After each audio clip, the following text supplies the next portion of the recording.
சித்தருக்கெல்லாம் சித்தர் சிவனே போற்றி. நம்மளோட பதிவுகள்ல இதுவரைக்கும் 12 ராசிகளுக்குமான செவ்வாய் பயிற்சி பலன்களை பார்த்துட்டு வந்தோம். இனி வரக்கூடிய பதிவுகள்ல 12 ராசிகளுக்குமான புரட்டாசி மாத ராசி பலன்களை பார்க்க இருக்கிறோம்.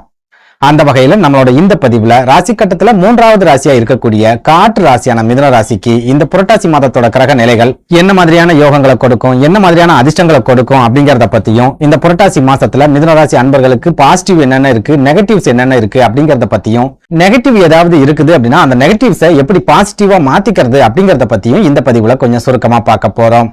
அதனால மிதுனராசி அன்பர்கள் இந்த வீடியோவை கொஞ்சம் கூட ஸ்கிப் பண்ணாம கடைசி வரைக்கும் முழுமையா பாருங்க.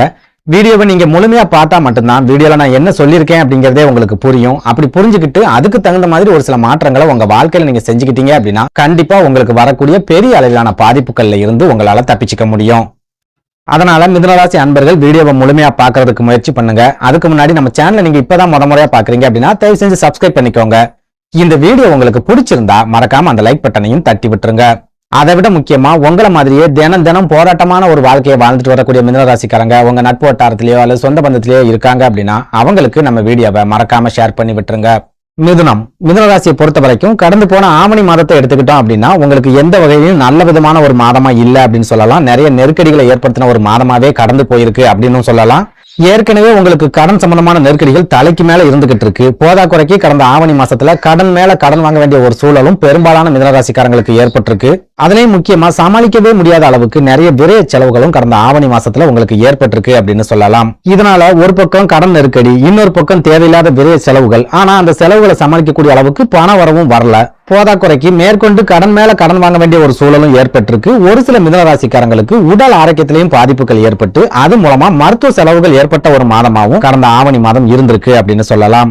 அதுலயும் குறிப்பா கடந்த ஆவணி மாசத்துல சொந்த பந்தங்களோட சுப காரியங்கள்ல கலந்துக்க வேண்டிய ஒரு சூழல் அப்படிங்கிறது கட்டாயமா ஏற்பட்டிருக்கும். அந்த சுப காரியங்கள் மூலமாவே உங்க கைகள்ல இருந்த கொஞ்ச நஞ்ச பணமும் தனியா கரைஞ்சு போயிருக்கும். சுப காரியங்கள்ல கலந்துக்கிறதுக்காகவே நீங்க கடன் வாங்க வேண்டிய ஒரு சூழல் ஏற்பட்டிருக்கும்.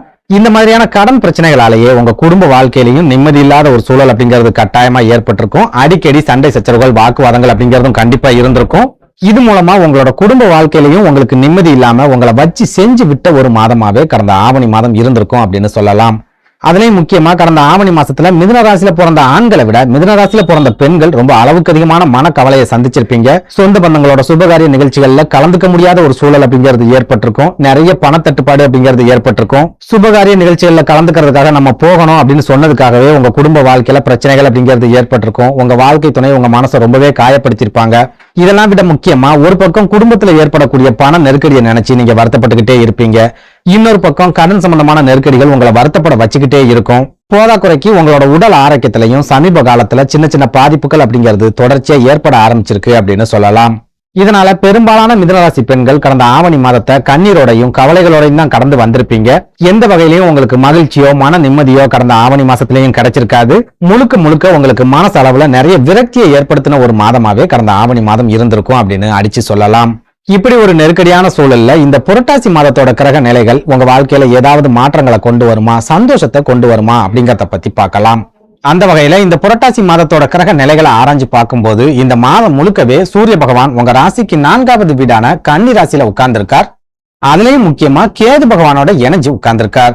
3வது வீட்டு அதிபதியான சூரிய பகவான் 4வது வீட்டுல வந்து உட்காரும் போது 4வது வீட்டுக்கு அற்புதமான பலம் அப்படிங்கிறது கிடைக்கும். அதுலயும் முக்கியமா 4வது வீடு சுகஸ்தானம் அப்படிங்கறதால உங்களுக்கு இருந்து வரக்கூடிய மன வேதனைகளை போக்கி மன மகிழ்ச்சியை கொடுக்கக்கூடிய வேலையை இந்த புரட்டாசி மாசத்துல சூரிய பகவான் கண்டிப்பா செய்வார் அப்படின்னு சொல்லலாம். அதாவது இவ்வளவு நாளா உங்க ராசிக்கு 4வது வீட்டுல தனிச்சு இருந்த கேது பகவான் உங்களோட தொழில பெரிய அளவுல தாக்கத்தை ஏற்படுத்தி லாபங்கள் கிடைக்காத மாதிரியான ஒரு சூழலை ஏற்படுத்தி விட்டிருப்பார்.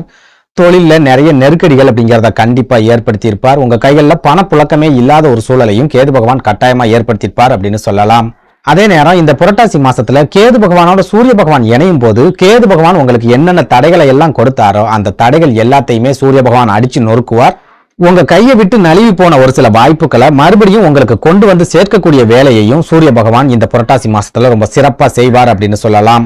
புரியுற மாதிரி சொல்லணும் அப்படின்னா, உங்ககிட்ட இருந்த பூர்வீக சொத்துக்கள் எல்லாமே உங்க கையை விட்டு போயிடுச்சு, உங்ககிட்ட சொத்துன்னு சொல்லிக்கிறதுக்கு எதுவுமே இல்ல அப்படின்னா, இந்த புரட்டாசி மாசத்துல நீங்க மறுபடியும் சொத்துக்களை வாங்கக்கூடிய யோகத்தை சூரிய பகவான் ஏற்படுத்தி கொடுப்பார். கடன் நெருக்கடி ஒரு பக்கம் இருந்தாலும், கடன் சம்பந்தமான தொந்தரவுகள் ஒரு பக்கம் இருந்தாலும், நீங்க சொந்தமா நமக்குன்னு நிலம் வாங்கணும் அப்படின்னு நினைக்கக்கூடிய ஒரு மாதமா இந்த புரட்டாசி மாதம் இருக்கும். ஒரு சில மிதுன ராசிக்காரங்களுக்கு வீடு வாங்கக்கூடிய யோகமும், நிலங்களை வாங்கக்கூடிய யோகமும் அதுவாவே தேடி வரக்கூடிய ஒரு அற்புதமான காலகட்டமாகவும் இந்த புரட்டாசி மாதம் இருக்கும் அப்படின்னு சொல்லலாம்.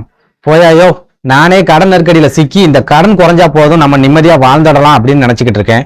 நீ என்னடானா வீடு வாங்க போறேன், நிலங்களை வாங்க போறேன்னு சொல்லிட்டு இருக்க, என் கையில 10 பைசா கூட இல்லையே, பொய் சொல்றியா அப்படின்னு கேட்டீங்கன்னா, இந்த புரட்டாசி மாதத்தோட கிரக அமைப்பு நீங்க நிலங்களை வாங்கக்கூடிய ஒரு அற்புதமான அமைப்புல இருக்குது. அதனால நீங்க எதுவுமே வேண்டாம், நானே கடன் நெருக்கடியில சிக்கிக்கிட்டு இருக்கேன் அப்படின்னு நினைச்சு ஒதுங்கி போனாலும், நிலங்களை வாங்கக்கூடிய யோகம் அப்படிங்கிறது கட்டாயமா உங்களை தேடி வரும் அப்படின்னு அடிச்சு சொல்லலாம்.